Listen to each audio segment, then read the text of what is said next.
ఏంట్రా ఏదో business communication ఏదో కొత్త కోర్స్ తయారు చేసినట్టు నా ఏంటి సంగతి. అదే ఇప్పుడు మనం కోర్సులన్నీ పర్సనల్ డెవలప్మెంట్ మీద చేసాం కదా, ఇప్పుడు ఏంటంటే బిజినెస్ మీద కూడా చేస్తాం అనమాట. అంటే ఎంబీఏ సంబంధించి అలాగా. ఏంటి ఇది ఏంటి అసలు ఇది బిజినెస్ కమ్యూనికేషన్ అంటే ఏంటి? బిజినెస్ కమ్యూనికేషన్ అంటే చాలా సింపుల్. బిజినెస్లో కమ్యూనికేషన్ అనేది ఉండాలి కదా, అది ఎలాగానే ఉండాలి. ఒకవేళ డీలింగ్స్ కానీ ఒకరితో మాట్లాడడం కానీ బిజినెస్లో ఎలాగా డీలింగ్స్ చేయాలి, కమ్యూనికేట్ ఎలా చేయాలి అనేది కోర్స్ అనమాట మొత్తం. ఇది ఎందుకు రాదు అసలు మనకి? దీనివల్ల చాలా ఇంపార్టెన్స్ ఉంటుంది అనమాట. అంటే మెయిన్గా ఏంటంటే ఈ కోర్స్ బిజినెస్లోనే కాదు ఎక్కడైనా ఉపయోగపడుతుంది, ఎందుకంటే కమ్యూనికేషన్ అనేది చాలా ఇంపార్టెంట్ మనకి. అవును. ఓకే, ఫస్ట్ ఈ కోర్సులో ఏముందో చూద్దాం. చెప్పలేరా ఏముందో తెలుసుకోవాలా చెప్పు. ఫస్ట్ వచ్చేసరికి ఇంపార్టెన్స్ ఏంటి, కమ్యూనికేషన్లో టైప్స్ ఏంటి, అలాగే మనం చూద్దాం. అలాగే కమ్యూనికేషన్లో కష్టాలు ఏంటి అవి కూడా మనం చూద్దాం. ఓకేలే. నెక్స్ట్ రిటర్న్ కమ్యూనికేషన్ అంటే ఇట్లా రాయడమా, రాసే కమ్యూనికేషన్ లైక్ ఈమెయిల్ రాయడం కానీ లేకపోతే మిగతా రిపోర్ట్స్ రాయడం కానీ అలాంటివి. ఓకే అది మనం పూర్తిగా తెలుసుకుందాం. అలాగే కమ్యూనికేట్ ఎలా చేయాలని. ఓకేలే.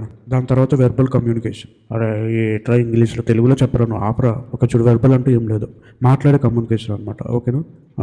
దానికి ఇంగ్లీష్ ఒకటి చూడు. ఇందులో ప్రజెంటేషన్ స్కిల్స్ ఎలాగ ఇవ్వాలి, ఎలాగ వినాలి, వాళ్ళు చెప్పేది బాగా ఎలాగ వినాలి, అవన్నీ ఉంటాయి అనమాట. మాట్లాడేది వినేది ఇవి ఉంటాయి ఇందులో.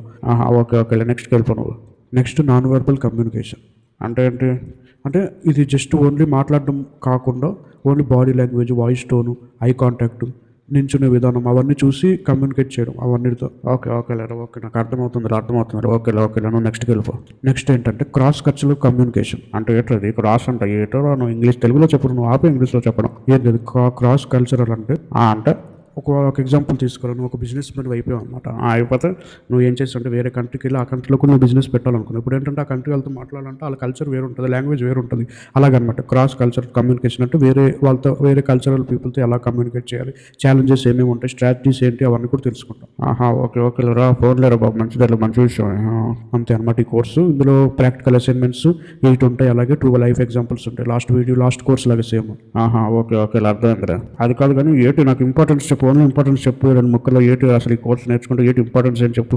ఈ కమ్యూనికేషన్, బిజినెస్ కమ్యూనికేషన్ డెవలప్ చేసుకుంటే మెయిన్గా స్ట్రాంగ్ రిలేషన్షిప్ అనేది ఇంప్రూవ్ అవుతుంది. ఎప్పుడు ఏ రిలేషన్షిప్ ఏం మాట్లాడుతున్నావు? రిలేషన్షిప్ అంటే బిజినెస్లో ఇప్పుడు మీకు బాస్తో కానీ క్లయింట్స్తో కానీ మాట్లాడే రిలేషన్షిప్ అనమాట. నువ్వు ఏమనుకున్నావు ఇట్లా? ఓకేలే, అర్థమైందిలేరా. ఓకే, అది ఇంప్రూవ్ అవుతుంది అనమాట.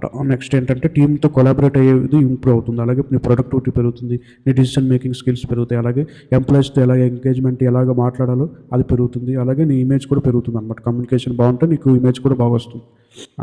ఓకేలేరా బాబు. ఓకేలేరా ఈ కోర్సు. ఓకే అర్థమైందిలే.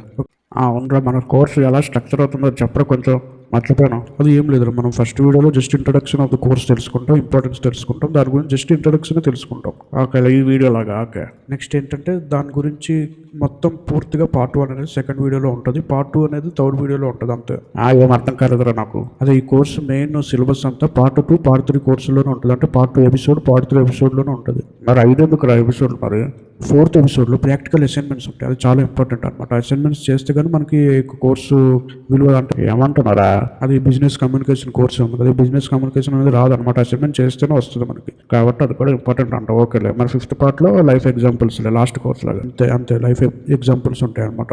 దాని నుంచి మనం ఇన్స్పైర్ అయ్యి దాని నుంచి నేర్చుకోవాలి అలాగా. ఓకేలేరా బాబు. నెక్స్ట్ కంటిన్యూ చేయ నువ్వు. ఓకే, ఈ వీడియోలో ఇంకా టైప్స్ ఆఫ్ కమ్యూనికేషన్ కూడా చూద్దాం. చెప్పు.